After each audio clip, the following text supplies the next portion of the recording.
Now once upon a time, although not very long ago, and hidden in the forest where the tall dark pine trees grow, there lived a boy called Toffle in a house that stood alone.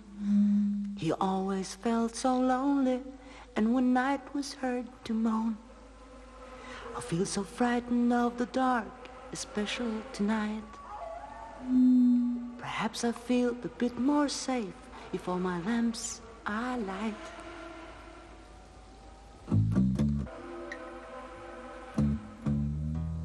And if that doesn't really help, then into bed I'll creep and cover up my head and try to cry myself to sleep.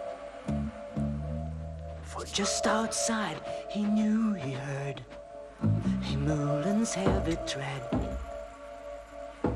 and far away the Grog's fierce howl was filling all with dread. But who will comfort Toffle now and say consolingly, at night you know things aren't as bad as they appear to be.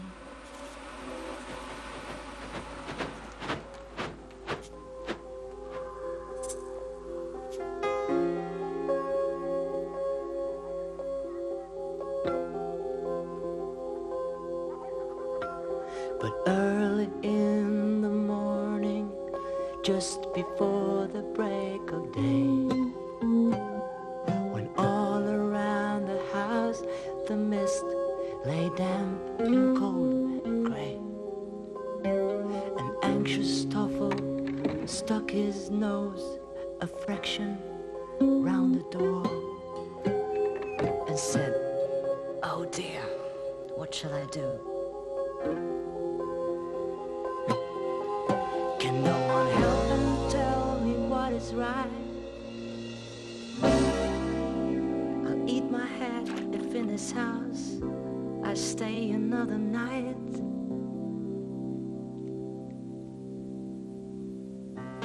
So off he went, and in the mist was quickly lost to view. His lamps burned out, and through the door the chilly breezes blew. And later on he thought I was a fool to leave like that and let the rain come pouring in all over my new mat. But who will comfort Toffle, saying there's no need to regret? Some little folk have moved right in, and nothing's getting wet.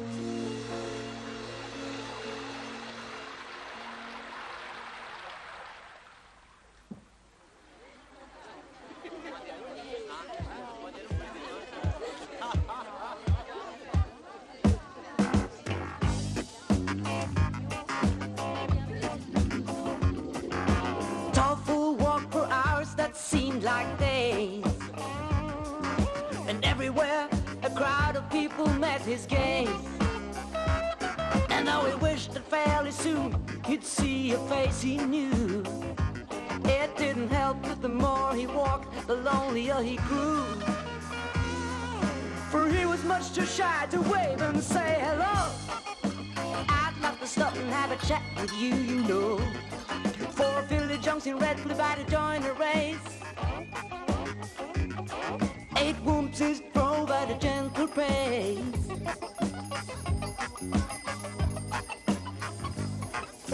And Mimble made a daisy chain to decorate her hair. But Toffle crept behind the stone so none should see him there. Who will comfort Toffle and to him this message send? If all you do is hide yourself, you'll never make a friend.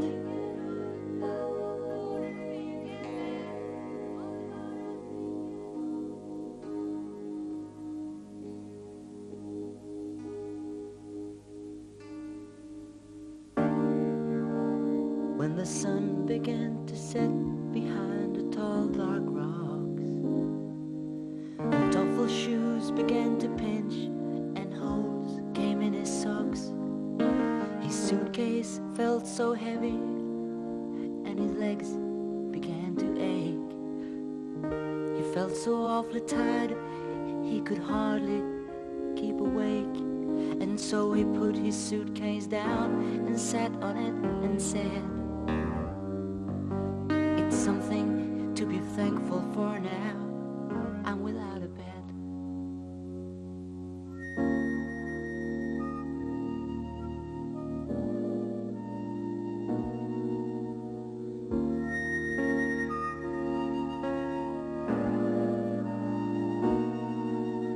And suddenly he heard the sound of music far away, where Snufkin played his silver flute down in a sleepy bay. He'd never had a suitcase nor tight and squeaky shoes. He wonders where the flowers grow and never gets the blues. But who will comfort Toffle now and tell him that a song is better than a suitcase when the road seems far too long? So Toffle dragged his weary legs on further to the west, until he saw Hemulen sit with many a happy guest.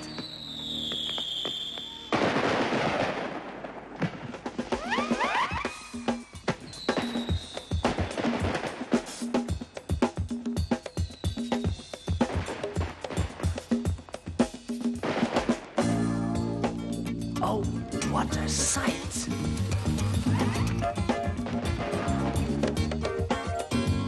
With flowers in her tails and to the music of the band,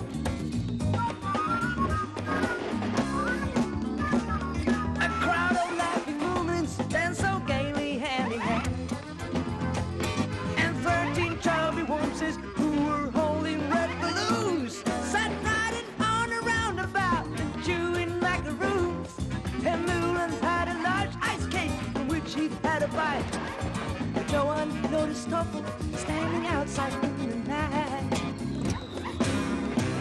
So who will comfort Toffle now and quietly insist? Step in and say good evening, so they see that you exist.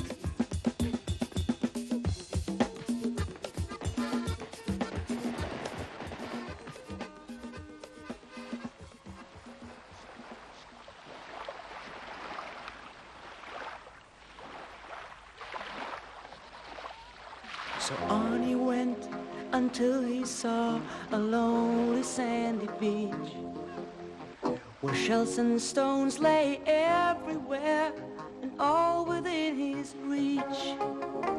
And one shell was so big and white, he looked at it with joy and thought, well, now I must admit I am a lucky boy. I'm very glad I came so far. I'll use my hat to gather up these lovely stones, both round and flat. And suddenly he heard again Hemulen's heavy tread. But Croak was quiet, she disappeared. Perhaps she'd gone to bed. And Toffle sat down on the sand and to himself confessed, I know it's all so wonderful, but still I feel depressed. But who will comfort Toffle thus? It's useless feeling blue. What is the good of shells and stones unless you show them too?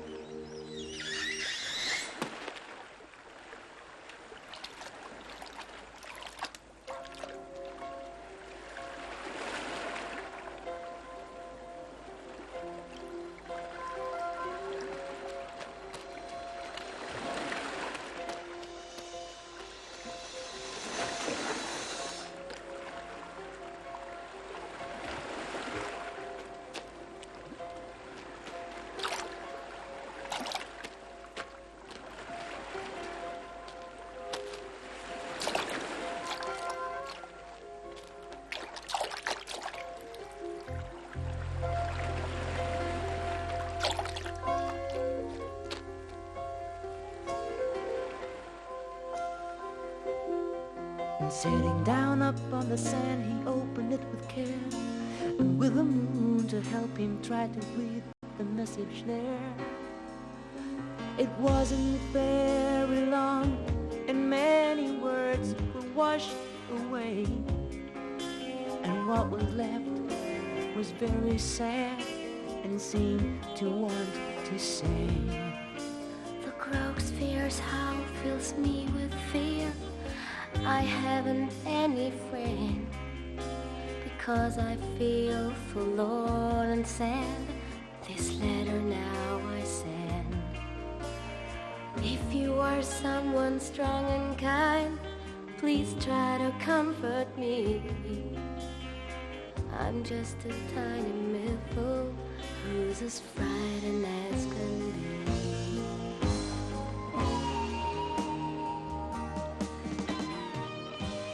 Then in the pocket of his coat he hid it with great care. The finding of a letter was for Toffle something rare. That it was written by a girl, there seemed some likelihood, and that, as you can surely guess, did Toffle lots of good. So smiling to himself, he said, I now feel happy, strong and bold. I think I'll take a moonlight bathe, although the water's cold.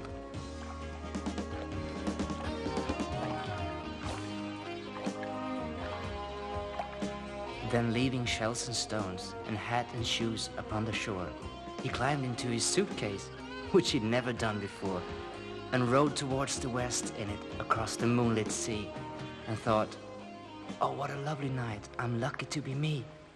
For Miffle must be confident. I know I'll find her too.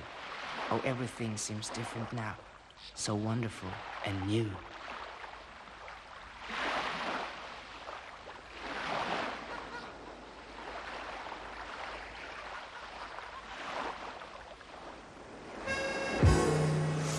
When morning came, the sky was gray and almost everywhere. Black whales blew water spouts that looked like columns in the air. In rubber ring and bathing cap, Himmelin splashed and rolled and shouted, "Brrr, good gracious me, it's cold." And Toffle said quite shy, I'm absolutely sure, if you'll excuse me saying so, that we have met before. A village on all flowers and pearls waved gaily as she passed, and in blue boats 9 whoopsies sat, and one of them, the last, said, "Hello, Toffle," who replied, "However can this be? For it's the first time in my life that someone's noticed me. I'd dearly love to have a chat, believe me, it is true. But who will comfort Miffle if I stop and talk to you?"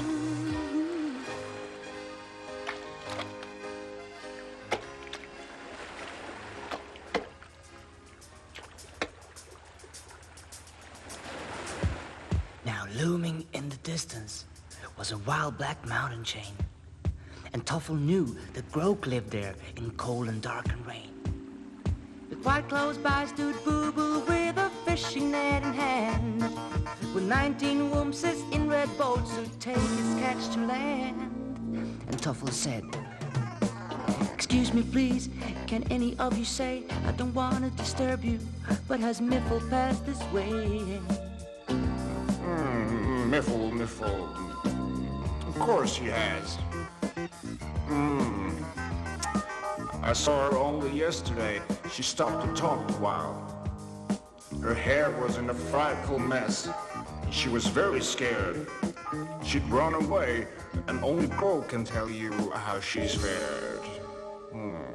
But who will comfort Miffle now is more than I can say.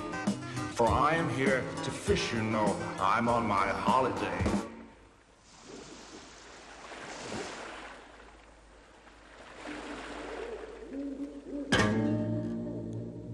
So on he went, without a rest, and with his head held high, until the evening lengthened and the sun had left the sky.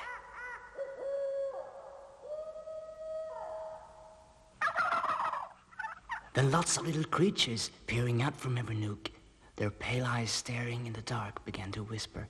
Look, there's Toffle walking by himself. That's a strange way to behave.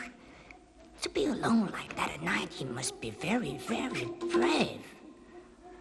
Then in the mountains, now much closer, Croak began to screech.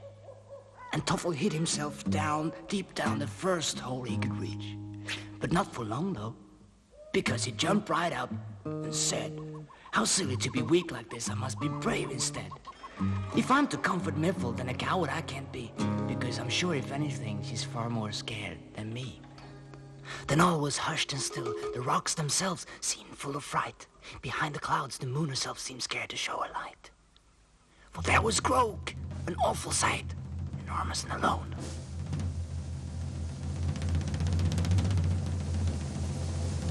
And all the ground near where she stood was frozen hard as stone. And Toffle thought, there is no doubt that easy this won't be. However I'm gonna get past her, I really don't quite see.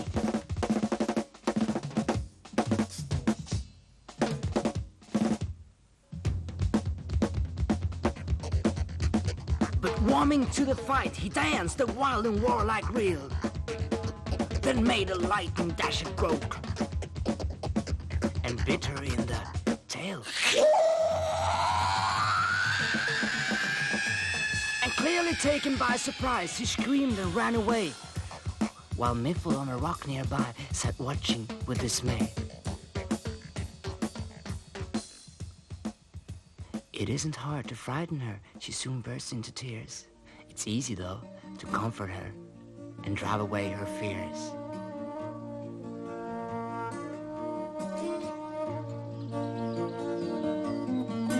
And there they stood, both feeling very shy,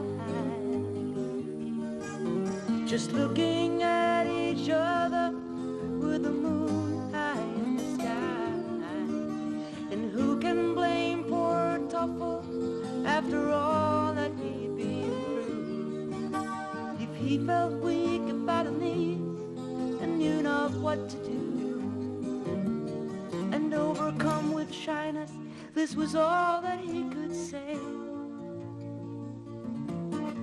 I'll put it in a letter, and then blushed and ran away. He sat down in the grass to think of all he had to tell. How he had met Hemulen, found a beautiful white shell, above all of his loneliness, particularly at night. But though he tried so hard, it seemed impossible to write. When Miffle saw the letter and read what Toffle said, the roses on the bushes, which once were white, turned red. You are so kind and good. Let's both of us just think about the lovely things in store.